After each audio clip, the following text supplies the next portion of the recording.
আসসালামু আলাইকুম। আমরা যে এই দুনিয়াতে এসেছি আর এই খারাপ কাজগুলো করছি, তো এই খারাপ কাজগুলো বাদ দিয়ে দেই না ভাই, একটু বাদ দেই আর করি না। কারণ আমাদেরকে মরতে হবে, সবাইকে মরতে হবে, সবাই এই দুনিয়াতে এসেছে, সবাইকে মরতে হবে। তো একটু ভাবো, মরার পরে এগুলো কি হিসেব দিতে হবে না আল্লাহর কাছে?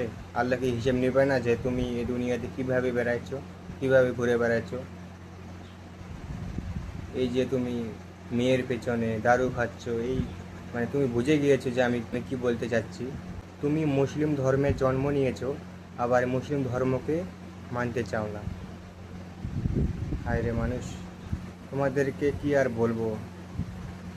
একটু আমার ছোট ভাইটের কথা যদি একটু মনে আসে, তাহলে বলছি ভালো রাস্তায় চলো, সবাইকে সম্মান করো, নামাজ পড়ো, বাস এইটুকুই।